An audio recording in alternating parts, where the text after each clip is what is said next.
Bharat Ratna doctor Bhimrao Ambedkar ಅವರಿಗೆ ಕೋಟಿ ಕೋಟಿ ನಮನ. ಇವರ ಜೀವನವನ್ನು ಆಧರಿಸಿ ಈ ಧಾರಾವಾಹಿಯನ್ನು ನಿರ್ಮಿಸಲಾಗಿದೆ. ರಾಷ್ಟ್ರಕ್ಕೆ, ರಾಷ್ಟ್ರದ ಜನರಿಗೆ ಅಂಬೇಡ್ಕರರ ಕೊಡುಗೆ ಅಪಾರ. ಹಲವಾರು ಅಧಿಕೃತ ಪುಸ್ತಕಗಳನ್ನು ಆಧರಿಸಿ ಈ ಕಥೆಯನ್ನು ತಮ್ಮ ಮುಂದೆ ಇಡಲಾಗಿದೆ. ಈ ಧಾರಾವಾಹಿಯನ್ನು ವಾಹಿನಿಯು ನಿಷ್ಠೆಯಿಂದ ನಿರ್ಮಿಸಿದ್ದು, ಬಾಬಾ ಸಾಹೇಬರ ಜೀವನ ಮತ್ತು ಸವೆಸಿದ ಹಾದಿ ಪ್ರತಿಯೊಬ್ಬರಿಗೂ ಸ್ಫೂರ್ತಿ ನೀಡುತ್ತದೆ ಎಂಬುದನ್ನು ವಾಹಿನಿಯು ಬಲವಾಗಿ ನಂಬಿದೆ. ಇವತ್ ನಾವು ಓಡ್ ಹೋದ್ರೆ ನಮ್ಗೆ ಯಾವತ್ತೂ ನೆಮ್ಮದಿ ಇರಲ್ಲ. ಇವತ್ ನೀನ್ ಹೇಳಿದ್ರು ಕೂಡ ನಾವೆಲ್ಲರೂ ಇಲ್ಲಿಂದ ಎಲ್ಲಿಗೂ ಹೋಗಲ್ಲ. ನಾವಿಲ್ಲೇ ಕೂತ್ಕೊಂಡಿರ್ತೀವಿ, ಏನ್ ಬೇಕಾದ್ರೂ ಆಗ್ಲಿ.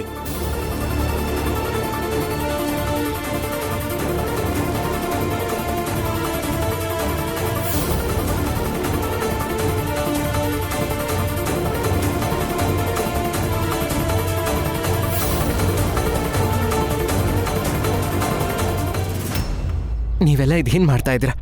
ಎದ್ದೇಳಿ. ಇಲ್ಲ ಭೀಮಾ, ನೀನೆಲ್ಲಿದ್ಯೋ ಅಲ್ಲೇ ಇರೋ. ನಾವು ಹೇಗಿದೀವೋ ಹಾಗೇ ಇರ್ತೀವಿ.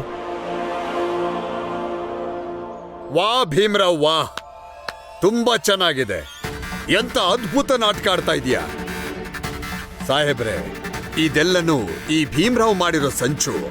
ಇವನು ಇವರಿಗೆಲ್ಲ ಮೊದಲೇ ಹೇಳಿಟ್ಟಿದ್ದಾನೆ, ನೀವು ಇವನ್ನ ಕರ್ಕೊಂಡು ಹೋಗುವಾಗ ಹೀಗೆ ಬಂದು ಅಡ್ಡ ಹಾಕಿ ಗಲಾಟೆ ಮಾಡ್ಲಿ ಅಂತ.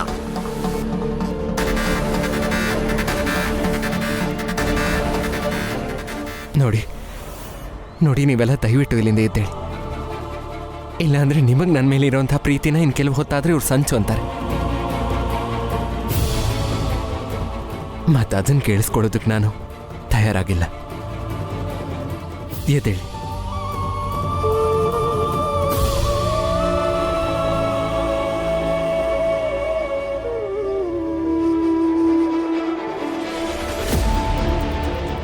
ಸರಿ ಭೀಮಾ, ನೀನ್ ಹೇಳಿದ್ದಕ್ಕೆ ನಾವೆದ್ವಿ. ಆದ್ರೆ ಅಧಿಕಾರಿಗಳೇ, ನಿಮ್ ಹತ್ರ ಒಂದು ಕೋರಿಕೆ ಇದೆ.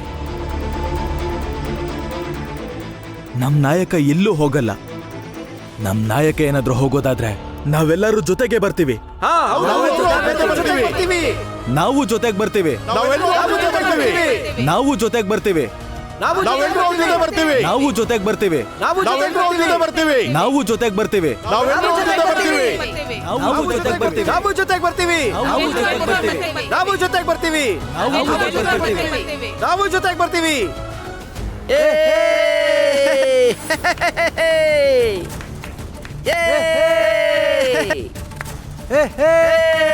ಒಳ್ಳೆ ಕೆಲಸ ಮಾಡಿದ್ಯಾ ಜಿಜ್ಜಾಬಾಯ್. ನೀನ್ ಮಾಡಿದ ಉಪಾಯದಿಂದನೇ ಭೀಮರಾವ್ನ ಕತೆ ಮುಗೀತು ಬಿಡು. ಅವನಿ ಜಾಗ ಬಿಟ್ಟು ಹೊರಟೋದ.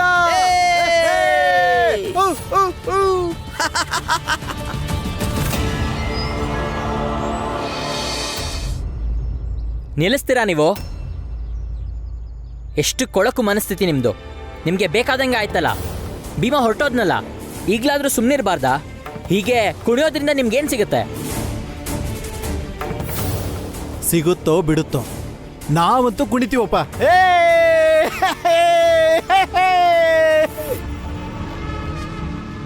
ರಾಮ್ಜಿ ಮಾವ, ರಾಮ್ಜಿ ಮಾವ, ರಾಮ್ಜಿ ಮಾವ, ಏನಾಯ್ತು? ಅಲ್ಲಿ ಸಮಸ್ಯೆ ಆಗಿದೆ.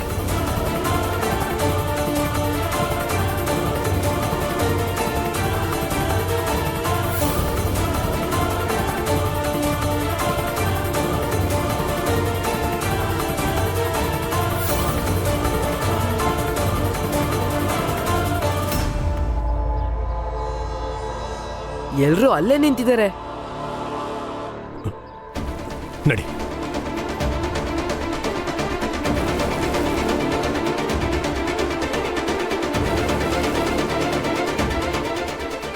ಯಾಕೇನಾಯ್ತು? ಯಾಕೆ ಸುಮ್ಮನೆ ನಿಂತ್ಬಿಟ್ರಿ? ಕುಣಿರಿ, ಜೋರಾಗಿ ಕುಣಿರಿ. ಖಂಡಿತ ಭೀಮಾ ಮತ್ತೆ ಬಂದೇ ಬರ್ತಾನೆ.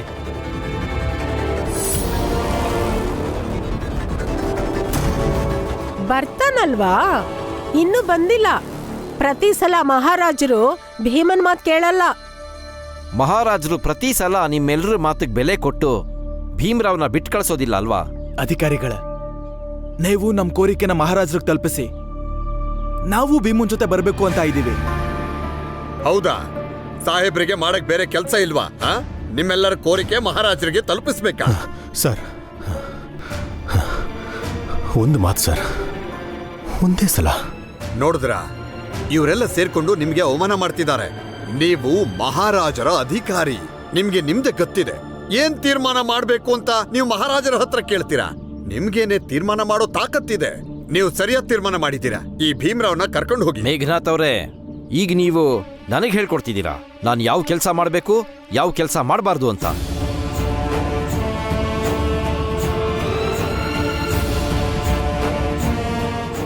ಸರ್, ಇವರು ನಿಮ್ಗೆ ಹೇಳ್ಕೊಡ್ತಾ ಇಲ್ಲ, ಅವರಿನ್ನೂ ನಿಮ್ಮನ್ನ ಕೆರಳಿಸ್ತಾ ಇದ್ದಾರೆ. ಅದು ತಪ್ಪದು. ಒಂದ್ಸಲ ನಮ್ಮ ಕೋರಿಕೆ ತಲುಪಿಸಿ, ನಾವೆಲ್ಲ ಕೈ ಮುಗಿತೀವಿ.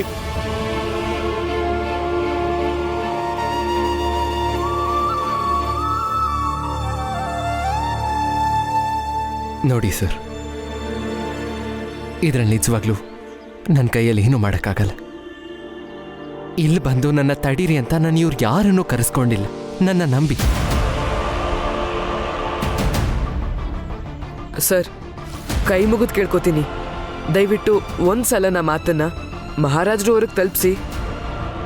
ಸರಿ, ನಿಮ್ಮಲ್ಲಿ ಯಾರಾದರೂ ಒಬ್ರು ಹೋಗಿ ಮಹಾರಾಜರ ಹತ್ರ ಮಾತಾಡಿ.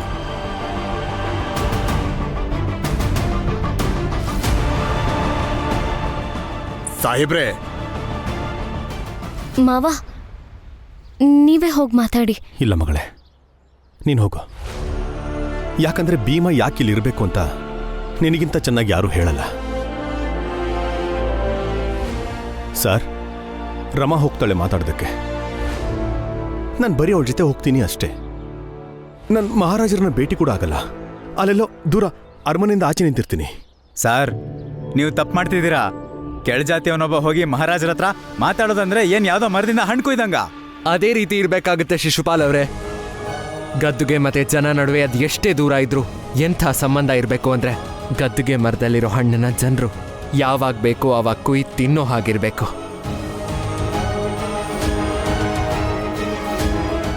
ಸರಿ, ಹಾಗಾದ್ರೆ ರಾಮ್ಜಿ ಮತ್ತೆ ರಮಾ, ನೀವಿಬ್ರು ಹೋಗಿ. ನಾನಿಲ್ಲೇ ಇರ್ತೀನಿ. ನಿಮ್ಮ ಜೊತೆಗೆ ನಮ್ಮ ಸೈನಿಕರನ್ನು ಕರ್ಕೊಂಡು ಹೋಗಿ.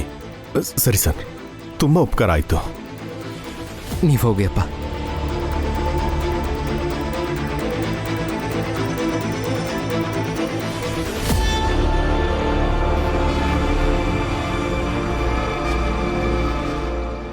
ಸರ್, ಇವರಿಬ್ರು ವಾಪಸ್ ಬರೋ ತನಕ ನಿಮ್ಗೆ ಒಪ್ಪಿಗೆ ಇದ್ರೆ ನೀವು ಬಂದು ನಮ್ಮ ವಠಾರದಲ್ಲಿರ್ಬೋದು.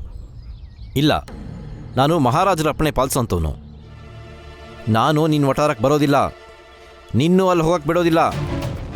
ಅದಕ್ಕೆ ನೀನು ನಮ್ಮ ಕಾರ್ಯಾಲಯದ ಅತಿಥಿ ಗೃಹಕ್ಕೆ ಬರಬೇಕಾಗತ್ತೆ. ನಾಳೆ ಮಹಾರಾಜರ ಅಪ್ಪಣೆಯಾದ ಮೇಲೆ ಗೊತ್ತಾಗತ್ತೆ ಮುಂದೇನು ಮಾಡೋದು ಅಂತ.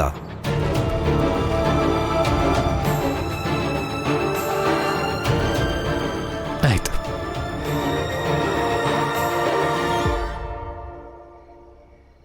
ನೀವು ಸುಮ್ಮನೆ ಚಿಂತೆ ಮಾಡಬೇಡಿ. ಬೆಳಿಗ್ಗೆ ಭೀಮ ಬಡೋದಾಗ ಹೋಗ್ಲೇಬೇಕು ಅನ್ನೋ ತೀರ್ಮಾನ ಬಂದೇ ಬರುತ್ತೆ. ನನಗೂ ಅದೇ ಅನಿಸ್ತಿದೆ. ಅವರು ಮಹಾರಾಜರಲ್ವಾ, ಭೀಮ ಆಡೋಂಥ ನಾಟಕಗಳ ಬಗ್ಗೆ ಅಪ್ಪ ಸೊಸೆ ಹೋಗಿ ಮಾತಾಡಿ ಮಹಾರಾಜರನ್ನ ಮರಳು ಮಾಡೋಕ್ಕಾಗಲ್ಲ.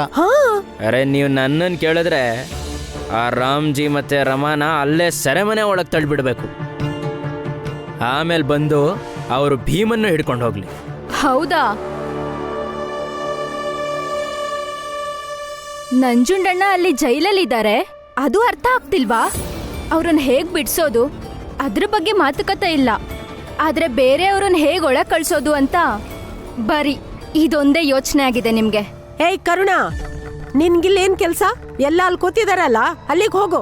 ಅಲ್ಲೇ ಹೋಗ್ತಿದ್ದೀನಿ ಅತ್ತೆ, ಉಪ್ಪು ತಗೊಳಕ್ ಬಂದಿದೆ ಅಷ್ಟೇ. ಸರಿ ಹೋಗು. ಇವ್ರ ಜೊತೆ ಸ್ವಲ್ಪ ಮಾತಾಡೋಕ್ ಬಿಡಿ. ನೀವ್ ಯಾರಿಗಾದ್ರೂ ಒಳ್ಳೇದ್ ಬಯಸ್ತೀರಾ? ನೋಡು ಕರುಣ, ಒಂದು ವಿಷಯ, ನಾವೆಲ್ಲ ತುಂಬಾ ಶಾಂತ ಸ್ವಭಾವದವರು. ಕಾರಣ ಇಲ್ಲದೆ ಯಾರ ಹತ್ರನೂ ವಾದ ಮಾಡಲ್ಲ. ಸುಮ್ಮನೆ ಉಪ್ಪು ತಗೊಂಡು ಹೋಗ್ತಾ ಇರು. ಅದೇನ್ ಗೊತ್ತಾ, ನಿಮ್ಮೆಲ್ರದ್ದು ಒಡೆದು ಹೋಗಿರೋ ಕನಸುಗಳು ಮತ್ತೆ ಅವುಗಳ ಮೇಲೆ ಉಪ್ಪುದ್ರಸೋಕೆ ಮಜಾ ಬರುತ್ತೆ. ಎಲ್ಲಿವರೆಗೂ ನೀವೆಲ್ಲ ತಿತ್ಕೊಳ್ಳೋದಿಲ್ವೋ ಹೀಗೆ ಸೋಲ್ತಾನೆ ಇರ್ತೀರಾ.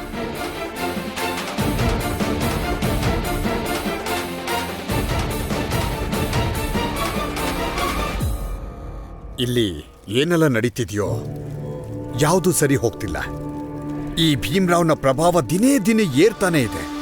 ನಾವು ಅವನ್ನ ಎಷ್ಟು ತುಳಿಯಕ್ ನೋಡ್ತೀವೋ ಅಷ್ಟೇ ಬೇಗ ಮೇಲೆದ್ದು ಬರ್ತಾನೆ. ನಿಜ ಹೇಳ್ತಿದ್ದೀನಿ, ಇದು ಹೀಗೆ ನಡೀತಿದ್ರೆ ನೋಡ್ತಾ ಇರಿ, ಮುಂದೊಂದು ದಿನ ಅವನು ನಮ್ಮ ಜಾತಿಯವ್ರ ಕುತ್ತಿಗೆಗೆ ತಂದಿರ್ತಾನೆ.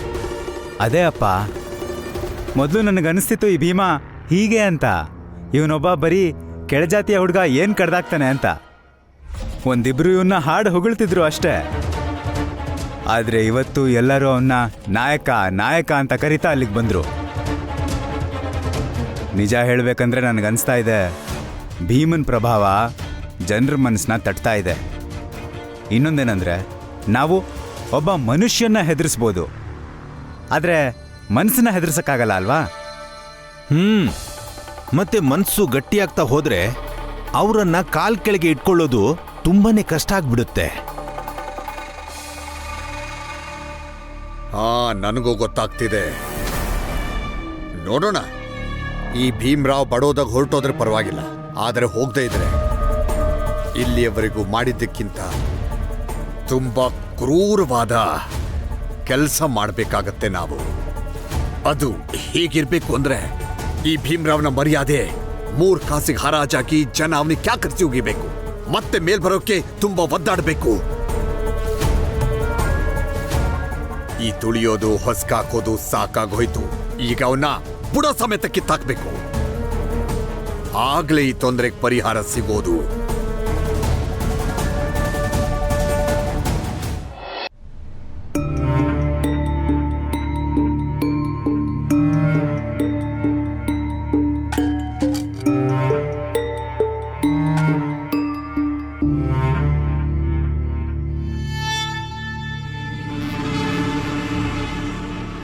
ಎಲ್ಲ ಮುಗಿಸ್ಬಿಡ್ತೇನು? ಮನೆ ಮರ್ಯಾದೆ, ಶಾಂತಿ, ಮಾನ, ಜೊತೆಗೆ ಈ ಉಪ್ಪು ಮನೇಲಿಟ್ಟಿದ್ಯಾ ಇಲ್ಲ ಮುಗಿಸ್ಬಿಟ್ಟಿದ್ಯಾ? ಅತ್ತೆ, ಉಪ್ಕೋಸ್ಕರ ಯಾಕೆ ತಡಿತೀರಾ? ಇಲ್ಲ ಇಲ್ಲ ಇಲ್ಲ ಇಲ್ಲ, ತಡೀತಾ ಇಲ್ಲ, ಅರ್ಥ ಮಾಡಿಸ್ತಾ ಇದ್ದೀನಿ. ಆ ಭೀಮನ್ ಸಹವಾಸ ಮಾಡಿದ್ರೆ ಏನೂ ಸಿಗಲ್ಲ. ಅವನ್ ಬರೀ ಅವನ್ ಲಾಭಕ್ಕೋಸ್ಕರ ಮಾತ್ರ ಯೋಚನೆ ಮಾಡ್ತಾನೆ. ನೀನಿವತ್ತು ಕೆಲ್ಸಕ್ಕೆ ಹೋಗಿಲ್ವಾ? ನೋಡ್ದಾ, ಅವನ್ ಮಾತಾಗ ಮರಳಾದ್ರೆ ಕೆಲಸ ಕಾರ್ಯ ಎಲ್ಲ ಕೈ ಬಿಟ್ಟು ಹೋಗತ್ತೆ. ಯಾವಾಗ ಅರ್ಥ ಮಾಡ್ಕೋತ್ಯಾ? ಆ ಭೀಮ ಎಲ್ರೂ ಸೇರಿಸ್ಕೊಂಡು ಅವನ್ ಶಕ್ತಿನ ಹೆಚ್ಚಿಸ್ಕೊತಾ ಇದ್ದಾನೆ. ಆ ಶಕ್ತಿಯಿಂದ ಯಾರಿಗಾದ್ರೂ ಲಾಭ ಆದ್ರೆ ಅದು ಬರೀ ಅವನಿಗೆ ಮಾತ್ರ ಆಗತ್ತೆ, ನಿಮ್ಗೇನು ಸಿಗಲ್ಲ. ಅತ್ತೆ, ಅಲ್ಲಿ ನೀವೂ ಇರ್ಲಿಲ್ಲ, ನಾನೂ ಇರ್ಲಿಲ್ಲ. ಆದ್ರೆ ನನಗ್ ಗೊತ್ತಾಯ್ತು, ಭೀಮ್ಬಾವ ಹೋಗ್ತಿದ್ದಾಗ ನಮ್ ಜಾತಿ ಎಷ್ಟೋ ಜನ ನಾಯಕ ನಾಯಕ ಅಂತ ಅಲ್ಲಿಗೆ ಹೋಗಿ ಅವ್ರ ಮುಂದೆ ಮಂಡಿಯೂರಿ ಕೂತ್ಕೊಂಡ್ಬಿಟ್ರಂತೆ. ಅವರೆಲ್ಲ ಭೀಮ್ರಾವ್ ನಮ್ ನಾಯಕ ಅಂದ್ರಂತೆ. ಹೋಗೋದೇ ಆದ್ರೆ ನಾವು ಜೊತೆಗ್ ಬರ್ತೀವಿ, ಇಲ್ದಿದ್ರೆ ಭೀಮ್ರಾವ್ ಹೋಗ್ಬಾರ್ದು ಅಂದ್ರಂತೆ. ಇದ್ರ ಅರ್ಥ ಗೊತ್ತಾ ನಿಮ್ಗೆ? ಇದನ್ ತಿಳ್ಕೊಂಡ್ರೆ ಏನ್ ಸಿಗತ್ತೆ? ಬದುಕು ಬದ್ಲಾಗತ್ತಾ? ಬಡತನ ಓಡೋಗತ್ತಾ? ಇಲ್ಲ ನಾವು ಮೇಲ್ಜಾತಿಯವರಾಗ್ತೀವ? ಇದ್ರ ಅರ್ಥ ಏನ್ ಗೊತ್ತಾ ಅತ್ತೆ? ಭೀಮ್ಬಾವ ಎಷ್ಟೋ ಜನರಿಗೆ ನಾಯಕ. ಅಲ್ಲಿ ನಡೆದಿದ್ದು ಏನ್ ತಮಾಷೆ ಅನ್ಕೊಂಡ್ರಾ? ನಮ್ಗೆ ಹುರುಪ್ ಸಿಗುತ್ತೆ, ಬಲ ಸಿಗುತ್ತೆ, ಶಕ್ತಿ ಬರುತ್ತೆ, ನಂಬಿಕೆ ಹುಟ್ಟುತ್ತೆ. ಎಲ್ಲದಕ್ಕಿಂತ ದೊಡ್ಡ ವಿಷಯ ಅದೊಂದು ಪಾಠ. ಅವರು ನಮ್ಮೆಲ್ಲರಿಗೂ ನಾಯಕ ಆಗದೆ ಇದ್ರು ಆ ಜನಗಳಿಗೆ ನಾಯಕ ಖಂಡಿತ ಆಗ್ತಾರೆ. ನಾನು ಭೀಮ್ಬಾವನ್ ಹಾಗೆ ಎಲ್ರಿಗೂ ನಾಯಕಿ ಆಗಕ್ಕಾಗಲ್ಲ, ಆದ್ರೆ ನನಗ್ ನಾನ್ ನಾಯಕಿ ಖಂಡಿತ ಆಗ್ತೀನಿ. ನೋಡಿ, ಇದನ್ನೇ ನಾವೆಲ್ಲರೂ ಕಲಿಬೇಕಾಗಿರೋದು. ಸಮಾಜದಲ್ಲಿ ಎಲ್ಲಾ ಜಾತಿಗೆ ನಾಯಕ ಆಗ್ತೀವೋ ಬಿಡ್ತೀವೋ, ಆದ್ರೆ ನಮಗ್ ನಾವು ಖಂಡಿತವಾಗ್ಲೂ ನಾಯಕರಾಗ್ಲೇಬೇಕು. ಅತ್ತೆ, ಬದುಕಲ್ ಒಂದ್ಸಲ ಹೊಟ್ಟೆ ಕಿಚ್ಬಿಟ್ಟು ಯೋಚನೆ ಮಾಡಿ, ಆಗ ತಿಳಿಯುತ್ತೆ ಎಷ್ಟು ದೊಡ್ಡ ನಾಯಕ ಭೀಮ್ರಾವ್ ಅಂತ. ಅವ್ರಿಗೆ ನೀವು ಹೀಗೆ ಅವಮಾನ ಮಾಡ್ತೀರಾ? ಅದು ಪಾಪ ಅತ್ತೆ.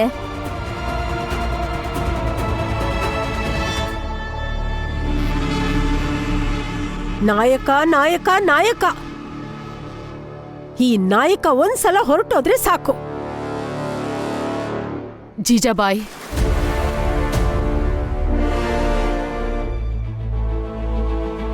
ಎಂತ ಮಾತಾಡ್ದೆ? ನಿನ್ನಂತ ಹೆಣ್ಣು ಅಪರೂಪ ಜೀಜಾಬಾಯಿ. ನಿನ್ ನಾಯಕನನ್ನೇ ಓಡಿಸ್ತಿದ್ಯಾ. ಜನ ತುಂಬಾ ಆಸೆ ಪಡ್ತಾರೆ, ಕುಟುಂಬ ಆಸೆ ಪಡುತ್ತೆ, ಅವ್ರನ್ನೆಲ್ಲ ಬಿಡು, ಸಮಾಜನೇ ಆಸೆ ಪಡುತ್ತೆ. ನಮಗೂ ಒಬ್ಬ ನಾಯಕ ಇರ್ಲಿ ಅಂತ. ಆಯ್ತಾ? ಈಗಷ್ಟೇ ನಿಮ್ ದೊಡ್ಡ ಸೊಸೆ ಇಷ್ಟುದ ಭಾಷಣ ಬಿಗುದ್ ಹೋದ್ಲು. ಈಗ ನಿಮ್ ಭಾಷಣ ಕೇಳೋ ಮನ್ಸಿಲ್ಲ ನನ್ಗೆ. ಅದಕ್ಕೆ ಸುಮ್ನಿರಿ, ನಿಮ್ ಕೆಲ್ಸ ನೋಡ್ಕೊಳ್ಳಿ. ಎಲ್ರೂ ಅರ್ಥ ಮಾಡ್ಸೋಕ್ ಪ್ರಯತ್ನ ಪಟ್ರು, ಆದ್ರೆ ನಿನ್ಗೆ ಅರ್ಥ ಆಯ್ತಾ? ಇಲ್ವಲ್ಲ. ಅದಕ್ಕೆ ನಾನ್ ನಿನ್ಗೆ ಅರ್ಥ ಮಾಡ್ಸೋ ಪ್ರಯತ್ನ ಮಾಡ್ತಿದ್ದೀನಿ. ಜಿಜಾಬಾಯ್, ಯಾರ ಹತ್ರ ನಾಯಕ ಇರ್ತಾನೋ ಅವರು ಪ್ರಪಂಚನ ಚೆನ್ನಾಗಿ ಅರ್ಥ ಮಾಡ್ಕೋತಾರೆ. ಮುಂದೆ ಏನೇ ಅಡೆತಡೆ ಬಂದ್ರೂ ಬೇರೆಯವ್ರಿಗಿಂತ ತುಂಬಾ ಚೆನ್ನಾಗಿ ಆಲೋಚನೆ ಮಾಡಿ ಹೋರಾಡ್ತಾರೆ, ಗೆದ್ದು ತೋರಿಸ್ತಾರೆ. ಇತಿಹಾಸ ತನ್ನ ನಾಯಕನ ನೆನ್ಪಿಟ್ಕೊಳ್ಳುತ್ತೆ. ಒಬ್ಬ ನಾಯಕನ ಕತೆ, ಅವನ್ ಆಡೋ ಮಾತು, ಅವನ್ ತಗೊಳ್ಳೋ ತೀರ್ಮಾನಗಳನ್ನ ನೆನ್ಸ್ಕೊಂಡಾಗ ಅವನ್ ಸುತ್ತಮುತ್ತ ಇದ್ದ ಜನರೂ ನೆನಪು ಮಾಡ್ಕೋತಾರೆ. ಭೀಮನ್ ತಾಯಿಯಾಗಿರೋದು ನಿನ್ನ ಅದೃಷ್ಟ. ಆದ್ರೆ ನೀನ್ ಅವನ್ ತಾಯಿಯಾಗಿ ಏನ್ ಮಾಡ್ದೆ? ಸ್ವಲ್ಪ ಯೋಚಿಸು, ಅರ್ಥ ಮಾಡ್ಕೋ. ಯೋಚಿಸ್ಬಿಟ್ಟೆ, ಚೆನ್ನಾಗಿ ಯೋಚಿಸಿದ್ದಾಯ್ತು. ಈಗ ನಿಮ್ಗೆ ಹೇಳ್ತೀನಿ, ನಿಮ್ ಸೋದರಳಿಯನ್ಗೂ ನನಗೂ ಯಾವ ಸಂಬಂಧನೂ ಇಲ್ಲ. ಇದು ನಿಮಗೆ ಗೊತ್ತೇ ಇದೆಯಲ್ಲ. ಈಗೊಂದು ಕೆಲಸ ಮಾಡಿ, ನಿಮ್ ಸೋದರಳಿಯನ್ಗೆ ಹೇಳಿ, ಅದೇನೋ ಬರೀತಾನಲ್ಲ ಡೈರಿಲಿ, ಅದರ ಮೊದಲ ಪುಟದಲ್ಲಿ ಬರೀಲಿ. ಅವನ ಕತೆ, ಅವನ ಆಡಿದ ಮಾತು, ಅವನ್ ತಗೊಂಡ ತೀರ್ಮಾನಗಳ ಬಗ್ಗೆ ನೆನಪಿಸ್ಕೊಂಡಾಗ ನನ್ನ ವಿಷಯ ಅದ್ರಲ್ಲಿ ಬರೋದು ಬೇಡ. ಇದನ್ನ ಭೀಮ ನನಗೆ ಮಾಡೋ ಉಪಕಾರ ಅನ್ಕೋತೀನಿ. ಈಗ ಹೋಗಿ.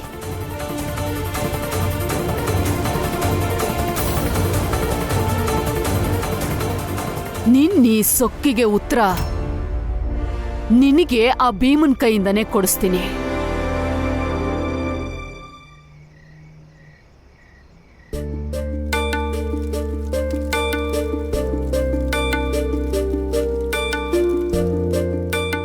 ನೋಡಿ, ಸಾಹೇಬರನ್ನ ಸ್ವಲ್ಪ ಹೊರ ಕರಿತೀರಾ?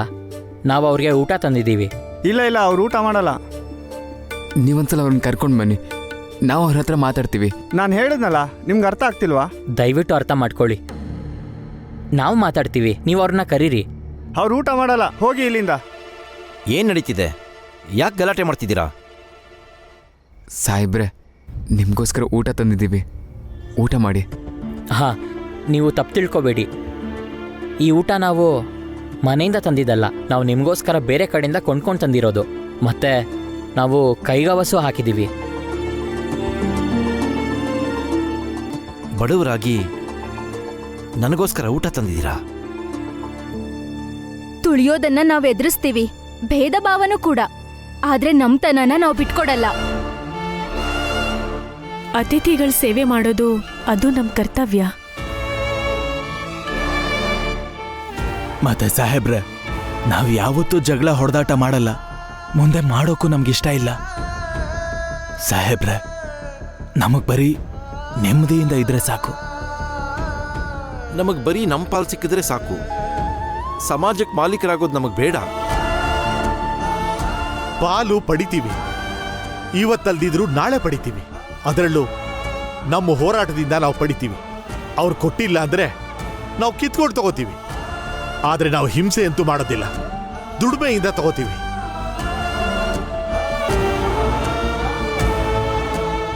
ಭೀಮರಾವ್, ನೀನು ತುಂಬಾ ಜನರನ್ನ ತಯಾರು ಮಾಡಿದ್ಯಾ, ದೊಡ್ಡ ಹೋರಾಟ ಮಾಡೋ ಯೋಜನೆ ಹಾಕಿದ್ಯಾ. ಹಕ್ಕುಗಳಿಗೋಸ್ಕರ ಮಾಡೋ ಹೋರಾಟ ಚಿಕ್ಕದಾಗಿ ಸುಲಭವಾಗಿರಲ್ಲ ಸರ್. ನನಗೆ ಗೊತ್ತಿದೆ, ನಮ್ಮ ಈ ಹೋರಾಟ ನಾನು ಸಾಯೋದಕ್ಕೆ ಮುಂಚೆ ಮುಗಿಯುವಂಥದ್ದಲ್ಲ. ಅದಕ್ಕೆ ಎಲ್ಲರೂ ತಯಾರಾಗಿರಬೇಕು.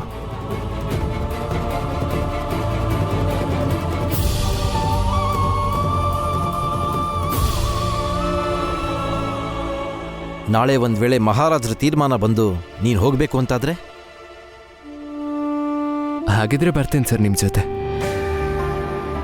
ಇವರೆಲ್ಲರೂ ತಡೆಯೋದಕ್ಕಂತೂ ಆಗಲ್ಲ. ಒಂದು ಸಲ ಅರ್ಥ ಮಾಡ್ಸಕ್ಕೆ ಪ್ರಯತ್ನ ಪಟ್ಟು ಆಮೇಲೆ ಹೊರಟು ಬಿಡ್ತೀನಿ. ಆಯಿತು, ನಾಳೆ ಏನಾಗತ್ತೋ ನೋಡೋಣ.